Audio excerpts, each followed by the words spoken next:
हम आ भी करते हैं तो हो जाते हैं बदनाम, वो कत्ल भी करते हैं तो चर्चा नहीं होती।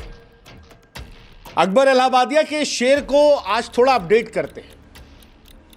हम पोस्ट भी करते हैं तो जेल भेज दिए जाते हैं, और वो जहर भी उगले तो न जाने कैसे माफी पा जाते हैं। यह शेर आज भारत की नफ्स पर हाथ रख रहा है, जहां पर सुझाव देने पर जेल मिल रही है और जहर की माफी मिनटों में मिल जा रही है। एक तरफ प्रोफेसर अली खान महमूदाबादी हैं, जिन्होंने फेसबुक पर एक पोस्ट लिखी जिसमें भारतीय सेना की तारीफ थी, पाकिस्तान पर तंज था, समाज में कुछ चीजों को लेकर सुझाव सच्चाई थी, लेकिन वो ऐसा चुभी कि बिना पढ़े खाली प्रोफेसर का नाम देखकर उन्हें ठंडी सलाखों में डाल दिया गया। वहीं दूसरी तरफ मध्य प्रदेश के मंत्री विजय शाह, जिनको लेकर कोर्ट कह चुकी है कि भैया देखो, इनका जो कर्नल सोफिया कुरैशी को आतंकवादियों की बहन कहकर सेना की शान को ठेस पहुंचा चुके हैं, वो माफी कवच में आज भी सत्ता की गर्म कुर्सी पर मुस्कुरा रहे हैं। और जब एक भारत में ये दोनों चीजें चल रही हैं तो हमको वाजपेयी साहब याद आते हैं, जिन्होंने एक दौर में कहा था कि सरकारें आएंगी जाएंगी, पार्टियां बनेंगी बिगड़ेंगी, लेकिन ये देश रहना चाहिए। इसीलिए आज हम पूछ रहे हैं कि क्या इस देश के खातिर किसी व्यक्ति की पहचान, उसका धर्म, उसका नाम कानून की सजा तय कर सकता है? अशोका यूनिवर्सिटी के प्रोफेसर अली खान महमूदाबाद की गिरफ्तारी क्या देशभक्ति की जोश में कर दी गई? देखिए, हो सकता है किसी की राय से आप इत्तेफाक न रखते हो, लेकिन क्या उसे गिरफ्तार कर लेंगे सुझाव देने के लिए? यह सवाल बड़ा महत्वपूर्ण है और आज इस सवाल को हम उठाएंगे।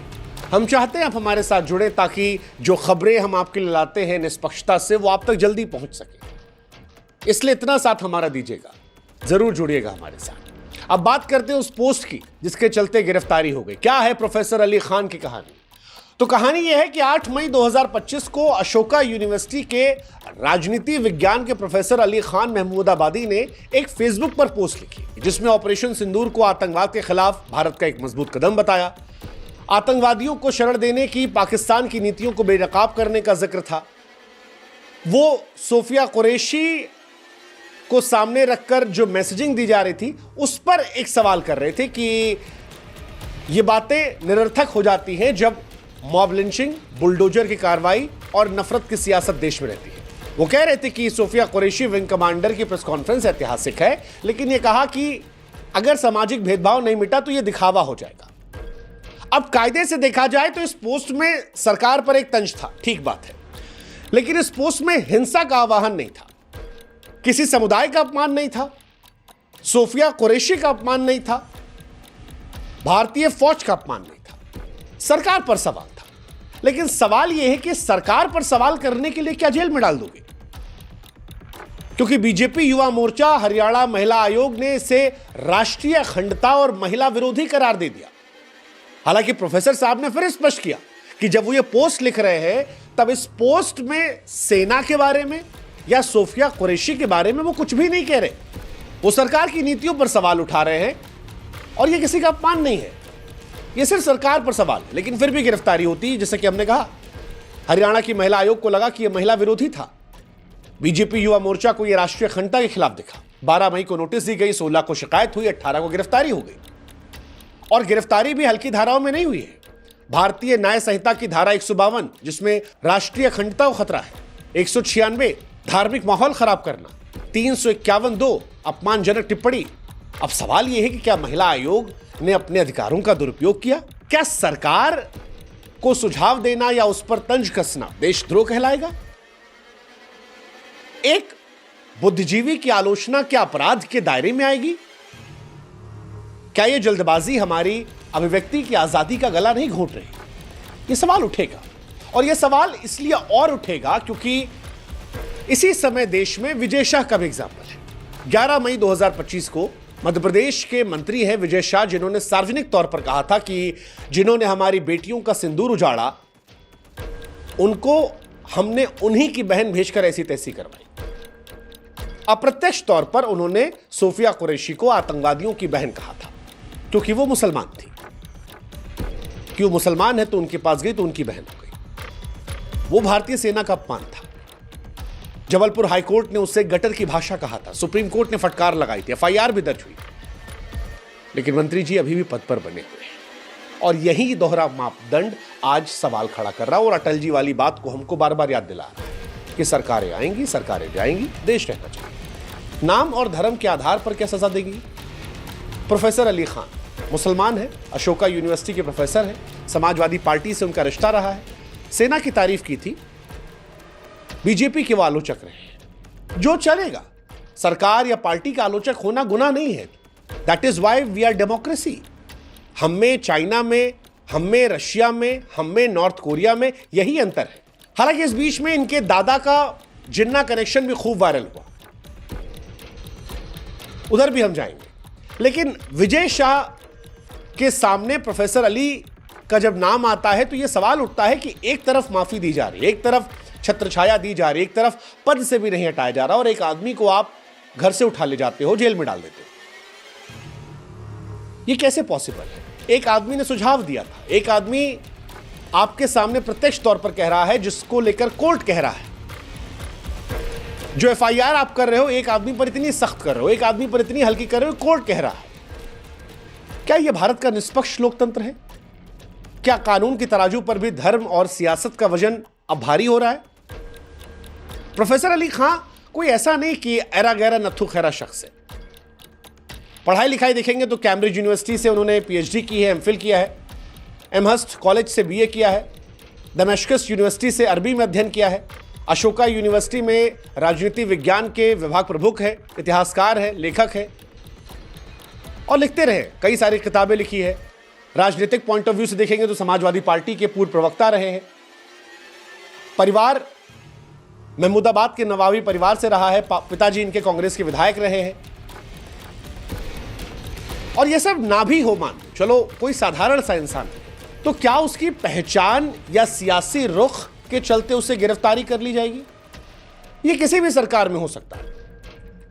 किसी बीजेपी शासित राज्य में हुआ तब भी सवाल उठा रहे हैं, किसी गैर बीजेपी शासित राज्य में किसी बीजेपी वाले के विरोध करने पर होगा तब भी यही आवाज उठानी चाहिए।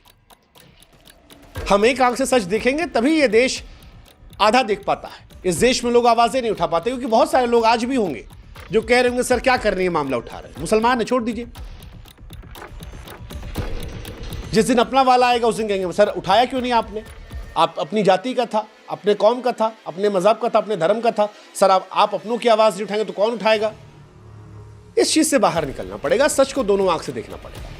अब जहां तक बात है इनके जिन्ना कनेक्शन की, ये बड़ा सोशल मीडिया पर चल रहा है और इसी जिन्ना कनेक्शन से इनको संदिग्ध बनाया जा रहा है कि इनके दादाजी जो थे वो जिन्ना के करीबी थे। प्रोफेसर की गिरफ्तारी के बाद उनके दादा राजा महमूदाबाद के मुस्लिम लीग कनेक्शन को उछाला गया। ये कहा जा रहा है कि उनके दादा ने मुस्लिम लीग को चंदा दान किया था, पाकिस्तान को संपत्तियां दान की थी। देखो इसमें हम बहुत ज्यादा गए नहीं, हमने सोशल मीडिया पर इसे खोजने की कोशिश की, लेकिन ये जो बात है ये 1940-50 के दशक की बात है। उस वक्त विभाजन चल रहा था। प्रोफेसर का जन्म 1980 में हुआ है।